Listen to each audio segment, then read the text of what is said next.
네, 안녕하십니까. 제가 지금 건강 상태가 좀 심각하게 안 좋아서 조금 이렇게 기대고 말씀을 드리겠습니다.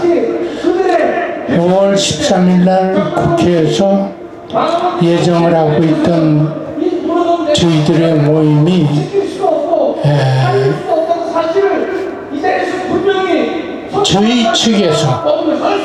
저희 측에서 참여를 하지 않겠다고 통보를 했습니다. 다름이 아니고 저희가 이제 식순을 만들어서 이상훈 대표님이 만들어주신 건의서, 그 다음에 감염법 개정 건의서 이렇게 해서 헌정회에다 보내드렸습니다. 그래서 우리 연사로는 5분이 선정이 되어 있었습니다. 유가족 3분하고 그 다음에 정기혁 박사하고 우리 신민영 대표님하고 이렇게 해서 올려서 보냈더니 이제 금주 월요일입니다. 지금 월요일날 있었던 얘기입니다. 연락이 오기를 쟤네가 진행을 총괄하겠다. 그래서 당신네들의 진행하는 내용을 좀 보내달라고 그랬죠. 보내달라고 그랬더니 우리 연사는 한 사람도 안 들어갔어요. 단 우리 피해자가 총궐기 대회에궐기문을 낭독하는 것만 들어가 있었습니다. 그래서 제가 재차 요구를 했습니다. 이렇게 해서는 우리가 참여하는 의미가 없고, 또다시 유가족들과 피해자들이 이 행사를 보면 분명히 보이콧해서 소란을 일어날 수 있다. 그러니까 우리 연사를 포함한 행사기획표를 다시 검토를 해달라고 해서 보냈습니다. 보냈더니 한 1시간 있다가 여기를 진행 행사대로 계획대로 진행을 할 테니까 참석을 해달라고 그렇게 연락이 왔어요. 그래서 제가 이상훈 대표한테 가장 먼저 연락을 했습니다. 지금 이런 상태인데 이걸 어떻게 했으면 좋겠느냐 그랬더니 우리 참석하지 맙시다. 그런데 거기에 가서 우리가 둘러리를 서야 될 이유가 없습니다. 그래서 저희가 이제 저녁 때가 되면서 참석을 하지 않겠다고 통보를 했습니다. 그 통보를 받고 그 친구들이 아마 회의를 많이 한 모양이에요. 그 다음날 또 연락이 왔어요. 참석을 해달라고. 그래서 우리는 참석 안 한다. 이상훈 대표 얘기도 이제 다시 우리가 원하는 진행사항으로 돌아온다 하더라도 우리 참석하지 맙시다라는 의견이었습니다. 그래서 참석을 하지 않겠다. 그랬더니 헌정회에 국민의힘 국회의원으로 계셨던 분 이희규 위원장님이 전화가 오셨어요. 그러지 말고 질병청하고 국회의원들을 좀 달래가면서 그렇게 해서 우리가 원하는 법안대로 이렇게 끌고 가야지, 이렇게 강경하게 해서는 안 되지 않느냐라는 얘기를 하길래 제가 3가지 예를 들었습니다. 세월호, 5.18, 이태원, 그 사람들이 절절기고 정부의 비율을 맞춰서 특별법이 됐습니까? 아니면 강경투쟁을 해서 됐습니까? 그 사람들이 정부의 비율을 맞춰서 나갔다면 그 법이 되지 않습니다. 강경하게 나섰기 때문에 됐고 민주당이 지원을 했기 때문에 된 겁니다. 그리고 또 그랬습니다. 이거는 민주당이 면죄부를 달라고 하는 거하고 똑같다.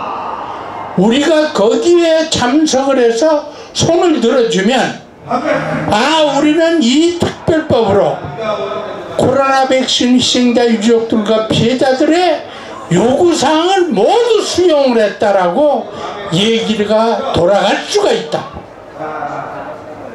그렇기 때문에 우리는 참석을 못하겠습니다 라고 거절을 했습니다. 그랬더니 수요일 날입니다. 수요일 날 문자가 왔어요. 인비테이션 초청장하고. 그런데 이 사람들이 사람이 안 모이니까 고백해 해봐야 20명도 모으지 못합니다. 자, 거기 참석할 사람들이 없잖아요. 그러니까 이 친구들이 또 누구를 동원하기 시작했냐면 좌파 연예인들을 동원하기 시작을 했어요. 연예인 단체들한테 전부 초청장을 보낸 겁니다. 그런데 그 사람들이 코로나 백신하고 무슨 관계가 있습니까? 참석을 하겠습니까? 그러니까 그 행사는 아마 실패하는 행사로 끝나지 않겠느냐 이렇게 제가 보고 있습니다. 그래서 제가 황우여 위원장하고 제가 부탁을 드렸습니다. 6월 달에 우리가 행사하도록 국회 대회의실이나 아니면 소회의실을 좀 빌렸으면 좋겠다. 오케이 해드리겠습니다. 그 대신에 제가 얘기를 했어요. 전혀 그 행사 내용은 100% 우리가 결정을 하고 우리가 집행을 할 테니 간섭하지 마라. 그 조건이면 국회에서 행사를 하겠다. 그랬더니 그건 물론이죠. 그거는 원하는 사람들이 하는 방향으로 가는 거지 국회에서 뭐 이래라 저래라 하고 할 수는 없습니다. 그래서 만약 하게 된다면 행사도 하고 기자회견까지 같이 하겠다고 일단은 얘기를 해 두었습니다. 그러니까 국회를 사용을 할 것이냐 아니면 우리가 이 야외를 생각할 것이냐 하는 문제는 우리 유가족 피해자분들이 의논을 하면서 결정을 했으면 좋겠습니다. 그런데 지금 국민의힘이나 민주당이나 우리 도와줄 사람 없습니다. 도와줄 사람이 있다고 생각하시면 안 됩니다. 우리가 스스로 힘을 키우고 투쟁을 해야 됩니다. 투쟁을 하지 않으면 이거는 아무것도 얻을 수가 없습니다. 그래서 제가 지난번에 사실상 월요일부터 제가 상당히 고민에 빠져 있습니다. 건강이 안 좋은 데다가 제가 지금 밥을 못 먹습니다. 그냥 죽으로 연명을 하고 있어요. 그래서 제가 병원에 가서 사실상 제가 지금 백신 후유증 치료를 약 2개월 전부터 받기 시작하고 있는데 병원에 가서 종합검사를 했더니 혈전이 나쁘다고 그래요. 그래서 내가 의사한테 뭐라고 얘기를 했냐면 내가 백신 부작용으로 상당히 고통을 받고 있습니다. 이게 백신 부작용의 후유증입니다라고 얘기를 했더니 여자 의사인데 그분이 내 담당 의사예요. 그게 아니고요. 백신 얘기는 하지 마세요. 그래서 내가 의사한테 뭐라 그랬습니다.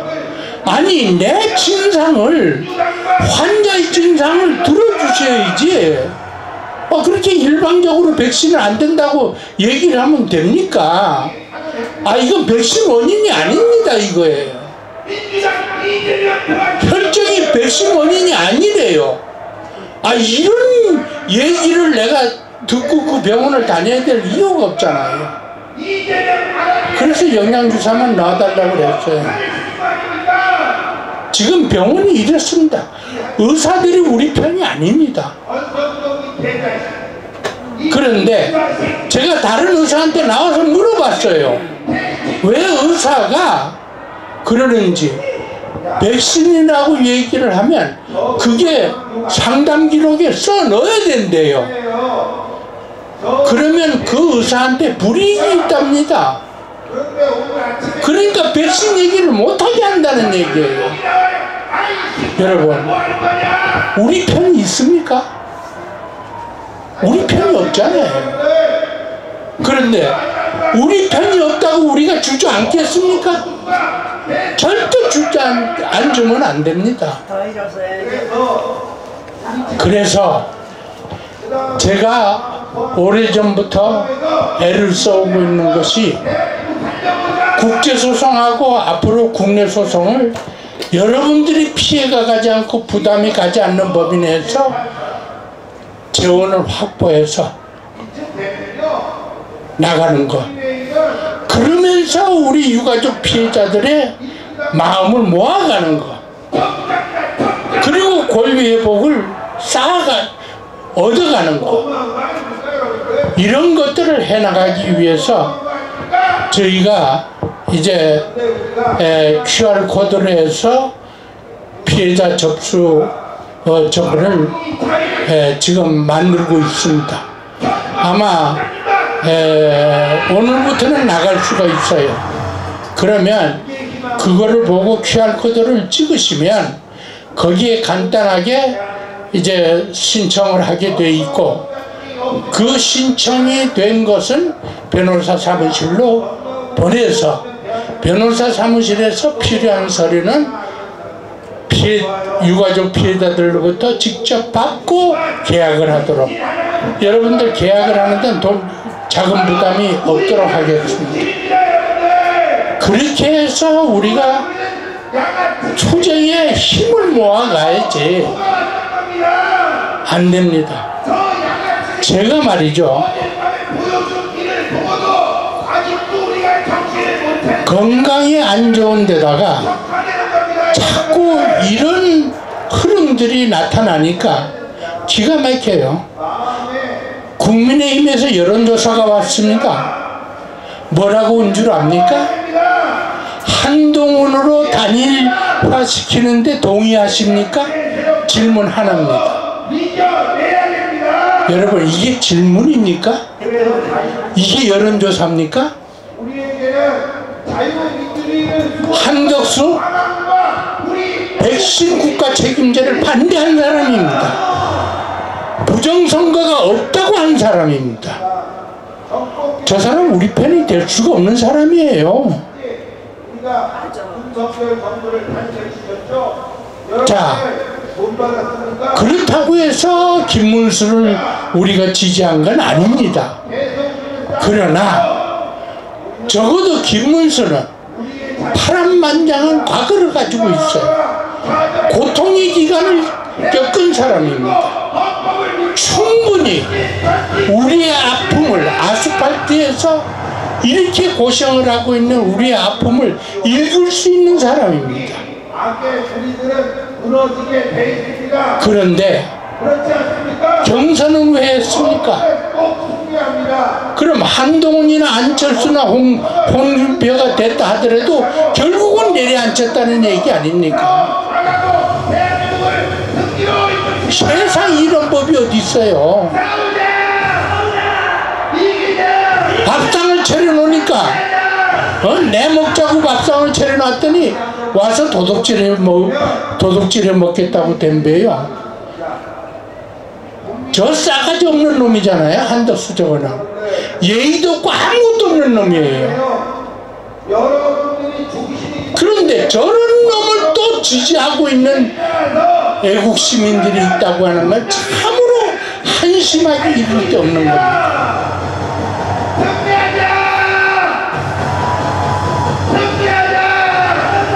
여러분, 이제 우리가 우리 힘을 키워야 됩니다.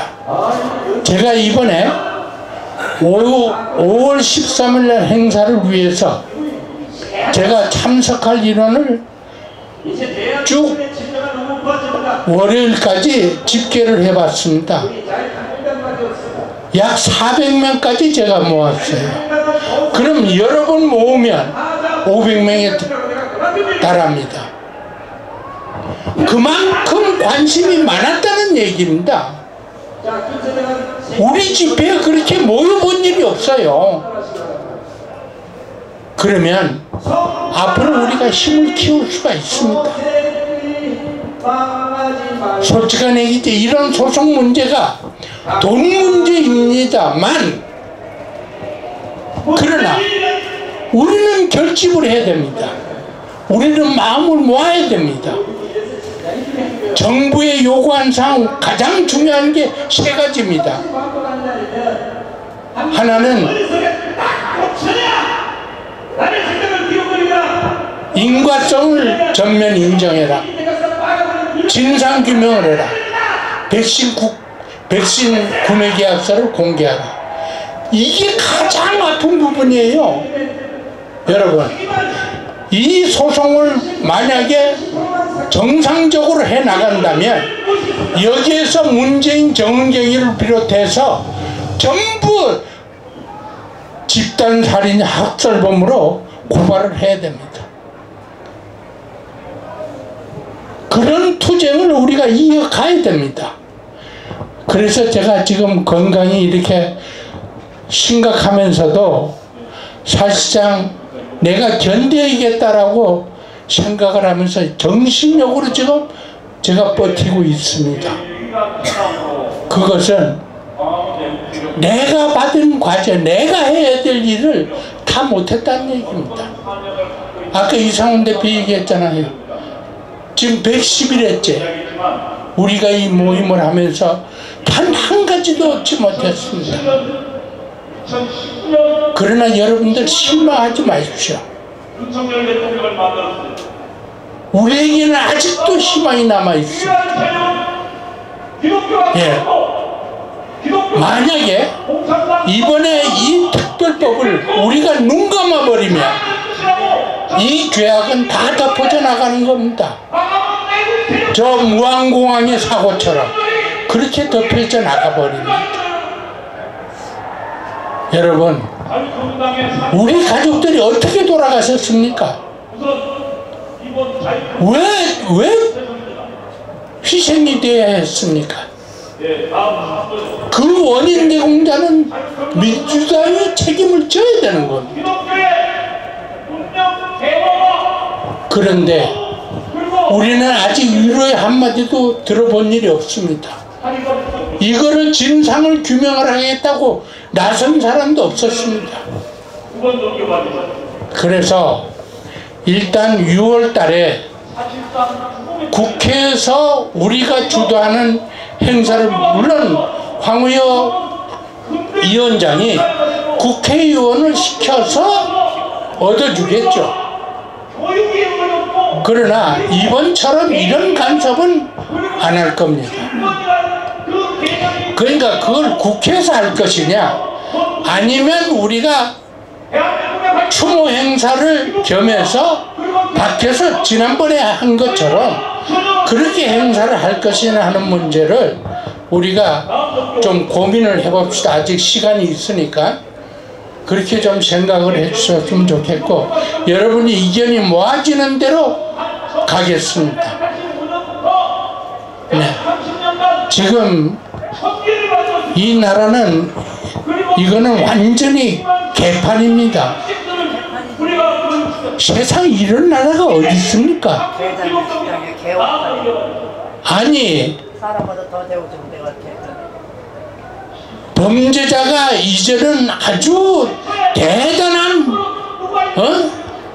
떳떳하게 이룰 데 없는 대한민국의 유일한 대통령 후보로 지금 우뚝 섰습니다. 이 나라의 정의와 공정과 상식은 하나도 남아있는 게 없습니다. 그래서 제가 생각을 하는 것이, 모든 사람이 생각이 같습니다만 이 나라는 혁명이 아니면 바로 세울 수 있는 방법은 없습니다. 그런데 그 혁명을 여러분이 다 하는 게 아닙니다. 몇 사람이 하면 됩니다. 그러면 돼요. 혁명이 아니고서는 이 나라를 구할 수 있는 방법은 없습니다. 지금 우파 기독교인들이 이 나라를 살려달라고 하나님 아버지께 기도 엄청 많이 하고 있습니다.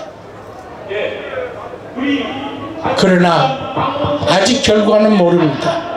기적은 일어날 수 있습니다. 윤석열 대통령이 대통령으로 당선됐던 것처럼 기적은 일어날 수 있습니다.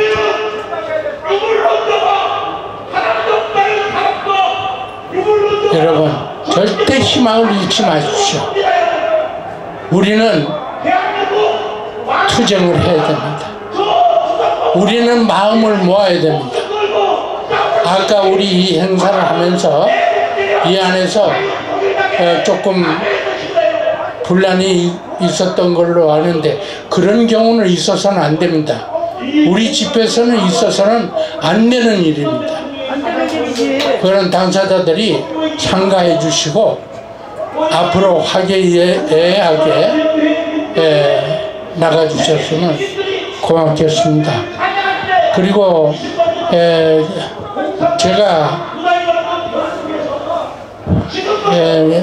상태가 좀 호전이 안 되면 다음 주 목요일날 제가 입원을 할 생각을 하고 있습니다. 하게 되면 제가 이제 다른 우리 이상훈 대표님을 통해서 여러분들에게 알려드리겠습니다. 제가 건강한 몸으로 이제 다시 여러분 앞에서 이렇게 뵙게 되기를 바랍니다. 감사합니다.